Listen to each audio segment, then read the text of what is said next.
Wait ఉండేవాళ్ళు 110 kilos ఏమో ఉన్నారు. అవును. అప్పుడు తను అసలు యాక్చువల్గా చాలా ఫుడీ, తన ఫుడ్ బ్లాగ్స్ ఎక్కువ చూస్తుంటాం కదా, అదే ఇంట్రెస్ట్ తో నేను తను చూస్తూ ఉన్నాను.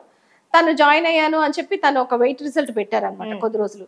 అప్పుడు నేను అనుకున్నాను చాలా తగ్గారే, అంటే ఇంత తింటున్నా కూడా ఇంత తగ్గారు అంటే మనం కూడా ఆబ్వియస్లీ తగ్గిపోవచ్చు అన్న ఉద్దేశంతో నేను వాళ్ళని కాంటాక్ట్ అయ్యాను అనమాట. ఓకే. సో కాంటాక్ట్ అయితే వాళ్ళు ఎప్పుడండి మీరు ఇది 2023 ఫిబ్రవరిలో 2023 ఫిబ్రవరిలో నేను వెళ్ళి జాయిన్ అయ్యాను.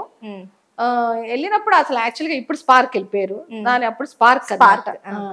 నేను ఒక్కదాన్నే ఉన్నాను అసలు ఆ రోజు వెళ్ళినప్పుడు అయితే, ఇంకెవ్వరు లేరు, ఖాళీగా నేను ఒక్కదాన్నే ఉన్నాను. ఒక 5 minutes లో నాకు అపాయింట్మెంట్ ఇచ్చారు, వెళ్ళి మీట్ అయ్యి డైట్ గురించి తెలుసుకున్నాను. మీట్ అయిన తర్వాత ఏం చెప్పారు మీరు? అంటే డైరెక్ట్ గా అడిగారు అంతే, ఎందుకు తగ్గాలనుకుంటున్నారు అని అడిగారు. అసలు మామూలుగా నేనేం అంత ఓవర్ వెయిట్ ఏం లేను, అంటే హైట్ ని బట్టి కొంచెం వెయిట్ ఉండాలి కదా, అట్లా అనుకొని కొంచెం అన్నా ఒక 10 కిలోలన్నా తగ్గుదాంలే, కొంచెం మనకే హ్యాపీగా ఉంటుంది నడవటానికి అన్న దృష్టిలో నేను వెళ్ళి జాయిన్ అయ్యాను. నాకేం హెల్త్ కాంప్లికేషన్స్ ఏం లేవు, బీపీలు, షుగర్లు, థైరాయిడ్ ఏం లేవు అప్పటికేంటి, ఇప్పటికీ ఏమి లేవు అనమాట. సో అయితే ఎంత తగ్గాలనుకుంటున్నారా అని అడిగారు. ఒక 10 kilos అన్న. అయితే ఒక 2 months మీరు జాయిన్ అవ్వండి అన్నారు. నాకు మెయింటెనెన్స్ డైట్ గురించి నాకు అప్పుడు ఏం చెప్పలేదు, అసలు అట్లాంటిది ఒకటి ఉంటది అని కూడా నాకేం తెలీదు. పర్ మంత్ అయితే 17,000, 2 months కి కలిపి 28,000 ఇంక్లూడింగ్ జిఎస్టీ అని చెప్పారు. సో అది కొంచెం ఫేవరబుల్ గా ఉంది కదా అమౌంట్ అని, అది ఎక్కువే చెప్పాలంటే. సరేలే తగ్గాలి కదా, కొంచెం అమౌంట్ ఇక్కడ రెడ్యూస్ అవుతుంది కదా ఏదో ఒకటి అని చెప్పి సరేలే అని జాయిన్ అయ్యాను. తర్వాత బ్లడ్ టెస్ట్లు అన్నారు, దానికి ఒక 6,000 ఖర్చు అయినాయి నాకు.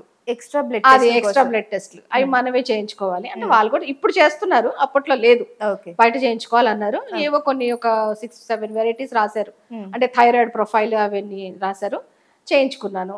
అన్ని బాగానే ఉన్నాయి, నార్మల్ గానే ఉన్నాయి, నాకు ఏమీ డెఫిషియన్సీ లేవు. అట్లా జాయిన్ అయ్యాను. ఆ రిపోర్ట్ చెక్ చేసి మీకు అప్పటికప్పుడు చెప్పేశారా? ఏం చెక్ చేయలేదు, నీ రిపోర్ట్ పంపించు అన్నారు. పంపించిన తర్వాత నీకు ఇది లో ఉంది, ఇది హై ఉంది, లేకపోతే నీది నార్మల్ ఉంది, అట్లాంటివి నాకు ఏం చెప్పలేదు. ఒక గ్రూప్ క్రియేట్ చేశారు. ఒక గ్రూప్ అంటే మనమే ఉంటాం, అంటే బ్రాడ్కాస్ట్ గ్రూప్స్ ఉంటాయి కదా, సో మనకే కనిపిస్తూ ఉంటది. అట్లాంటి ఒక గ్రూప్ లో పెట్టారు. తను ఎవ్రీడే వాయిస్ మెసేజ్ పంపేది, ఎలా వండుకోవాలి ఏంటి అనేది. అంతే. మీరు ఆవిడ మాత్రం ఉండేవాళ్ళ లేకపోతే ఇంకెవరైనా ఉండేవాళ్ళ దాంట్లో? అంతే, మేమిద్దరమే. అంటే బ్రాడ్కాస్ట్ వాటిలో ఎవరు కనపడరు, మనమే ఉంటాం కదా. అంతే, తనే. సో దాని తర్వాత డైట్ స్టార్ట్ చేశాను. ఈ గ్రోసరీస్ కి సంబంధించి ఫస్ట్ గ్రోసరీస్ లిస్ట్ పంపిస్తారు తను, అంటే మండే నుంచి స్టార్ట్ అవుతుంది, మీరు రెడీ చేసుకోండి అని చెప్పి ఒక లిస్ట్ పంపిస్తారు అనమాట. ఆ లిస్ట్ లో డ్రై ఫ్రూట్స్ ఉంటాయి, వెజిటబుల్స్ ఉంటాయి, తర్వాత ఎగ్స్, మష్రూమ్స్, తన ఫ్రూట్స్, అంటే ఏమేమి వెజిటబుల్స్ తినొచ్చు అనేది అవన్నీ ఉంటాయి అనమాట అందులో.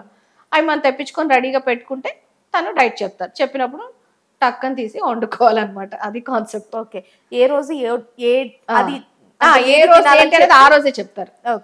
ఆ రోజే చెప్తారు, అప్పటికప్పుడు అంతే. అంతే, మార్నింగ్ ఒక 6-6:30 కల్లా మన వెయిట్, మన టోటల్ పిక్ తనకి పెడితే దాన్ని బట్టి తన డైట్ చెప్తుంది. అంతే. ఓకే.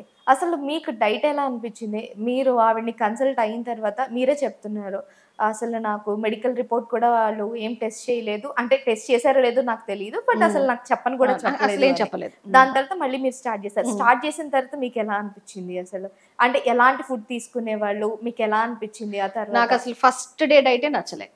ఫస్ట్ డేనే నచ్చలేదు. అంటే మామూలుగా రుచిగా తింటాం కదా, కానీ ఏమి ఇంత కుంభాలు తినాం కాబట్టి ఆ ఫస్ట్ డేనే నాకు బ్రౌన్ రైస్ చెప్పారు. బ్రౌన్ రైస్ నాకు అసలు సామాన్యంగా ఇష్టం ఉండదు. సరేలే డైట్ అన్న తర్వాత బ్రౌన్ రైస్ తినాలి కదా, ఇదొక మిత్ కదా, బ్రౌన్ రైస్ తింటే లో క్యాలరీస్ అది ఇది అన్నారని. బ్రౌన్ రైస్, కొంచెం పాలకూర, ఒక ఫిష్ ఫ్రై, ఒక చిన్న చేప ముక్క ఫ్రై చేసుకొని తినమని చెప్పారు. ఒక జ్యూస్ చెప్తారు మార్నింగ్, ఒక 2 బాదం, 2 పిస్తా, 2 అక్రూట్ అట్లాంటివి వేసుకొని ఒక చిన్న జ్యూస్ లాగా 200 ml జ్యూస్ చేసుకొని తాగమంటారు 9 o'clock.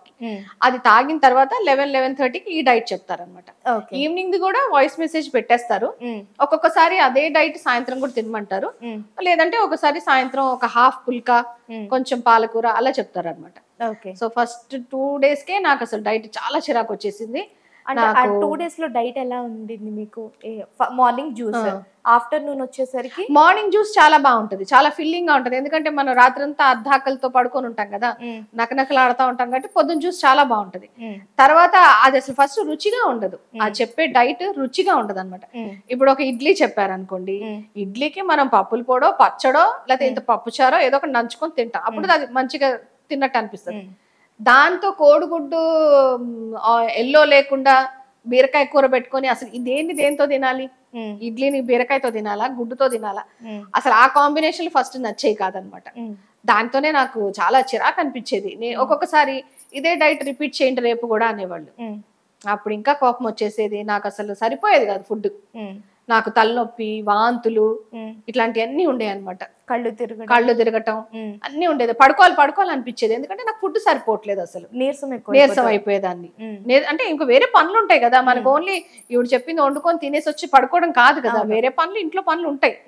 అవన్నీ ఉన్నప్పుడు ఇంకా నేను అసలు సరిపోయేది కాదనమాట నాకు డైట్. కోపం వచ్చేసేది, సాయంత్రానికి పిచ్చి కోపం వచ్చేసేది. అంటే ఆకలి మీద ఎవరికైనా కడుపులో ఆకలి కాలుతుంది అంటే కాలుతుందంటే ఆటోమేటిక్ గా తలనొప్పి వస్తుందంటే ఆ కోపం కూడా ఆటోమేటిక్ గా వచ్చేస్తూ ఉంటుంది. సో ఒక రకంగా కడుపు మార్చుకోవడం అంటే అవును, లిటరల్లీ కడుపు మార్చుకోవటం. 4 స్పూన్స్ అన్నంతో నీకేం సరిపోతుందమ్మా? 4 స్పూన్స్ అంతే, 4 స్పూన్స్. ఒకవేళ నేను ఫస్ట్ డే కొంచెం ఎక్కువే, అంటే మామూలుగా మనం ఎంత తింటాం, ఒక హస్తం అన్నం పెట్టుకున్నాం అనుకో, అంతే పెట్టుకుని తింటున్నాను. తింటుంటే అన్నం నీది రైస్ కొంచెం ఎక్కువ ఉంది, కొంచెం తీసే అన్నారు అనమాట. అసలు నాకు అసలు అర్థంగా, నేను చూడటానికి కొంచెం లావుగా అనిపించిన, నేను చాలా తక్కువ అన్నం తింటా. మా ఇంట్లో పోల్చుకుంటే నేనే తక్కువ తింటాను అనమాట. కానీ ఎందుకు లావు అవుతున్నానో నాకు తెలియదు. ఇప్పుడు నాకు ఒక సిజేరియన్ అయింది, ఒక నార్మల్ డెలివరీ అయింది. సిజేరియన్ అయిన వాళ్ళు కొంచెం వెయిట్ పుట్ ఆన్ అవుతారు, ఎందుకంటే వాళ్ళు వెంటనే ఎక్సర్సైజులు చేయలేరు కాబట్టి. అది తగ్గించుకోవడానికే నేను అసలు తన దగ్గర జాయిన్ అయింది.